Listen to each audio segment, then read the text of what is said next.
Hello there, I'm the student and this is another video on my channel, and today I wanted to show you how I actually achieved the most interesting thing that I've ever done in my whole EU4 gameplay time that I've had so far. And as you can see, I'm right now the nation of Chorti over here, which doesn't have government reforms because I am a unreformed native tribe. And as you can see, we could click that already, but we'll get there later. First of all, let's just see how I got here and how the story began actually.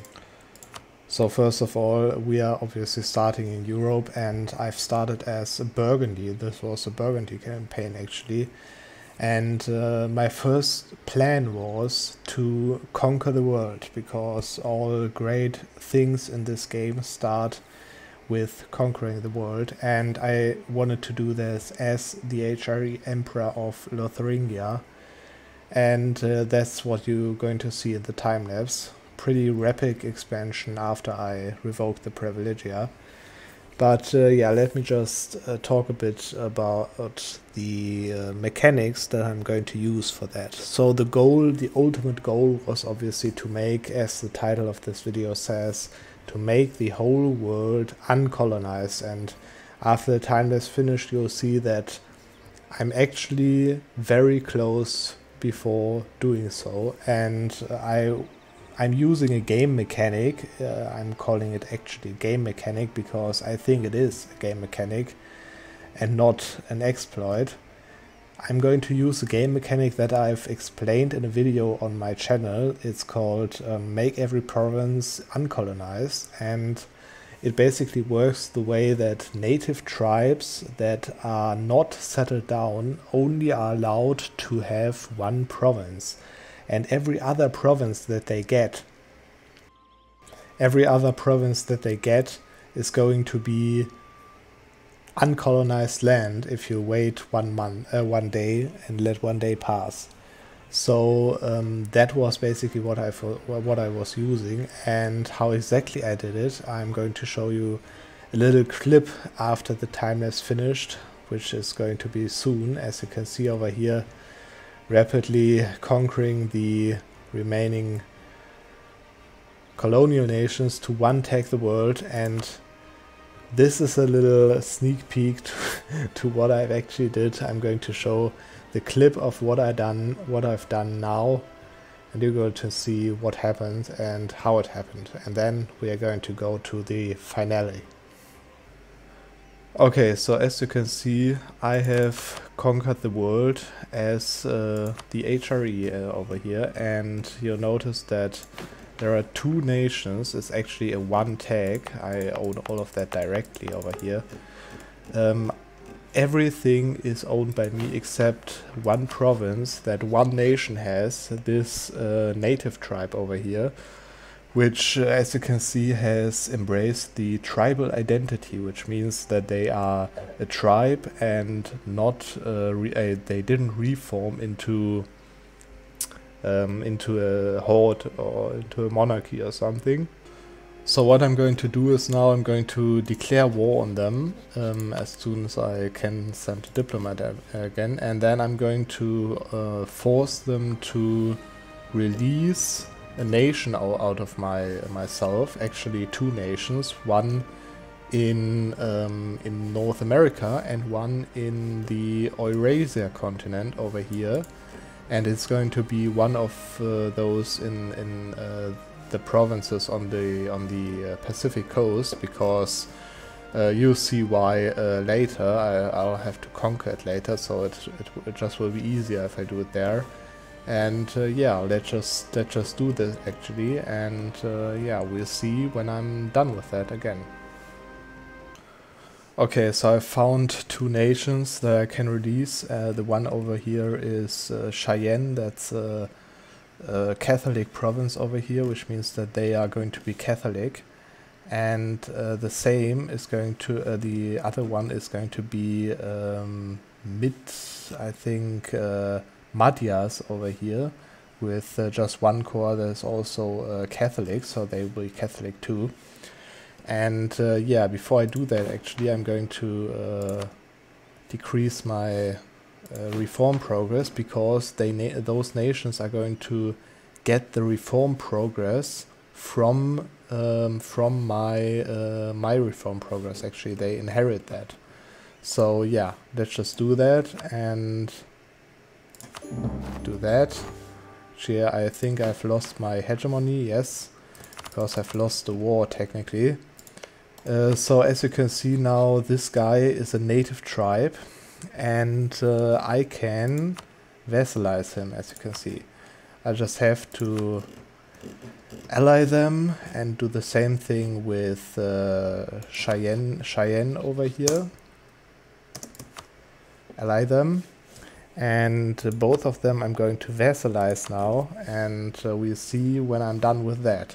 Okay, so I have vassalized them, as you can see over here, and I want to show you first of all what they chose. They chose those 3 reforms over here, and they chose only 3 because I have only 3. And that's also why I didn't go further down, because if they had all 5 reforms, they might reform into a horde or into a monarchy with their last reform. They can do that.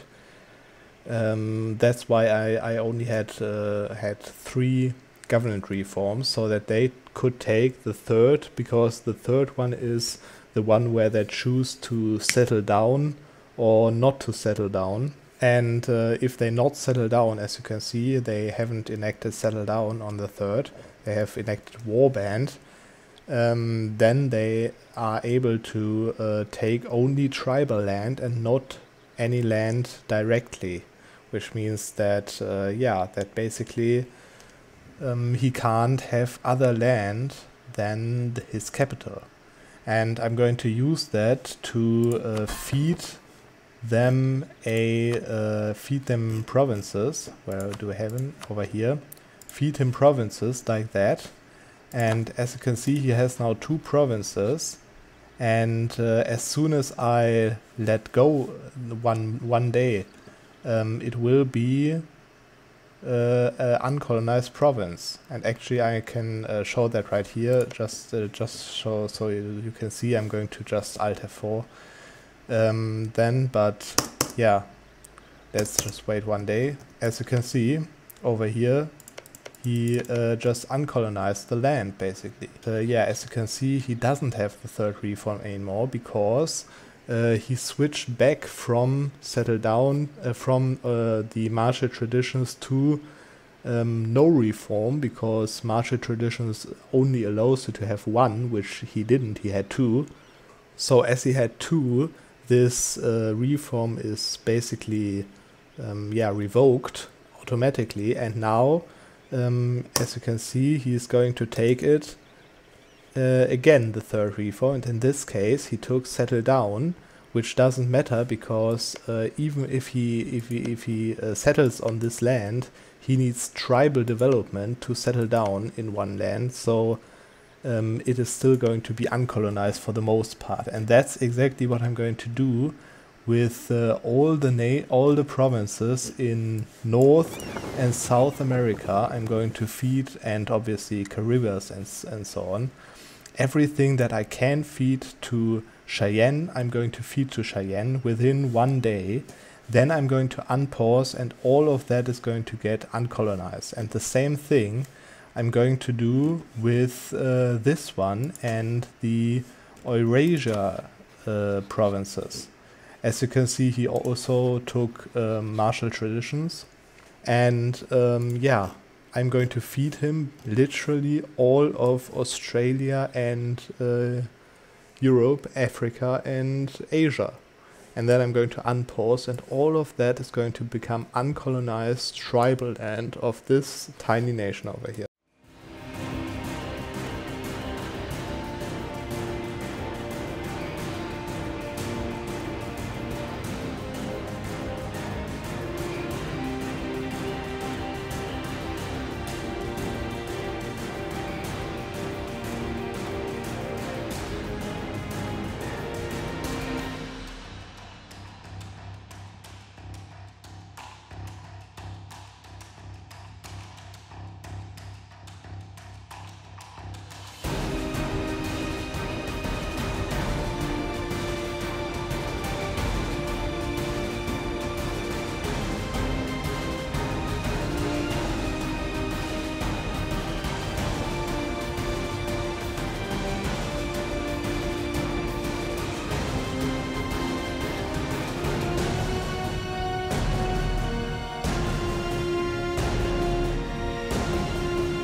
Okay, so as you can see, I've fed all of Europe and Asia and Africa and all of the American continent to Cheyenne and to what is it called, Madhyas over here, and all of them is now uncolonized, as you can see over here. For example, Beijing has 38 development, but it's uncolonized. And the question is now, how do I want to make the rest of the world uncolonized? Because obviously I couldn't feed him stuff like Greenland over here, for example, as it's not bordering any of the Americas or the old world.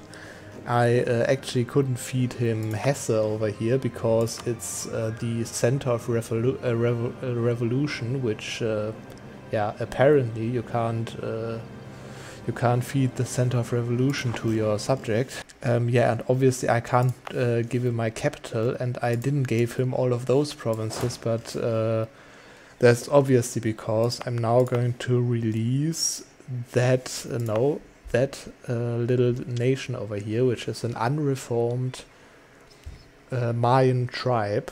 And I'm going to reform that Mayan tribe with the help of those provinces. So I'm going to play this tribe, release and play as the tribe, and I'm going to conquer all of that, reform my religion, and then obviously you need someone that embraced some institutions. Those natives over here have embraced everything but 2 institutions, and this means that if this tribe, you're going to see it when I'm done with it, but when a native tribe borders a nation that that they reform of, which can be this nation, for example, then they overtake their government type, and in this case it will be the tribal identity, and that's also why I kept that province over here, so that I can conquer it as the native tribe that I'm going to be very soon, and so that those guys over here can't go off into South America mainland, so that I can border them if I'm ready to revoke. But yeah, I'm going to set up that release and play as right now. I'm going to delete a few truths, ruin the country a little bit, and yeah, then I'm going to release and play as, and we'll see when I'm done with that. And here we are back as Chorti, and as you have heard just then, I've released myself and played as Chorti out of those 2 provinces that I've actually devved a lot with the mana of the HRE that I've generated. And yeah, as you can see, I've conquered all of that, and I've lost a few provinces because I obviously had to click those reforms, which are losing you provinces that you've conquered before. And then I actually conquered all of the provinces that were existing in the world, and that was Cheyenne province over here, obviously, because I couldn't feed it to Cheyenne because it was its capital. And then also a few provinces over here and over here and over here in those provinces, obviously, that the HRE had before, and I couldn't feed anyone. And on top of that, a few provinces that I could feed, but that especially Cheyenne over here just settled, because obviously this was his tribal land, all of that was his tribal land, and he just settled there, and there over here. And yeah, same goes for a few of provinces over here, which I had to conquer, but it doesn't matter. This is how the world looks like right now, and I'm going to make the whole world uncolonized now, because as you'll notice, the last other existing nation in the game, which is my subject, so on all of the ledgers, for example, you'll see only one other nation, which is Badias, which I've obviously fed all of Europe, Asia and Africa and even Oceania to. I've vassalized them and I'm just before to integrate them. And as I am bordering them, as you can see over here, my provinces and his province, I'm bordering him. And as he has embraced institutions, I can reform my religion from this nation of Madhyas, which, you can see it over there, is going to let me to adopt their form of government, which is a good thing in this case, because they are obviously a native tribe, and I'm going to be a native tribe too, which is the rule that a native tribe is only allowed to have one province, which means that what you're going to see now is I'm going to reform my religion. But before I reform my religion, I'm actually going to do some stuff for the memes. If you can see, I've got all of my troops and all of my boats over here in Midway Island, and I'm going to move my capital over there, and I'm going to form the nation of United Hawaii over here.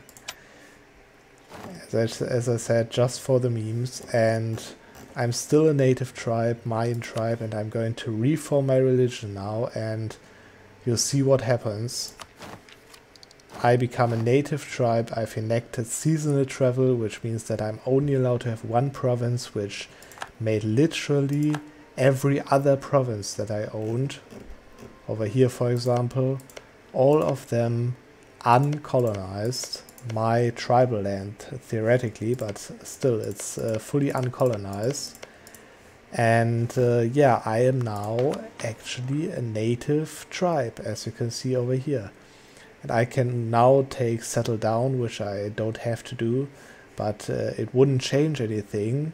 But yeah, before I do that, I actually let 1 month pass over here. I'm going to integrate the last remaining other provinces, then Midway, my capital. There we go. And as you can see now, this is all my tribal land as I inherited it, and I am the only great power in the world with 16 effective development of my capital, the Midway Islands, in the middle of the Pacific Ocean, and no other province in the world is colonized by any other nation in the world. Actually, it's a one tag, theoretically, because yeah, there's just one tag in every ledger left, and this is the nation of Hawaii.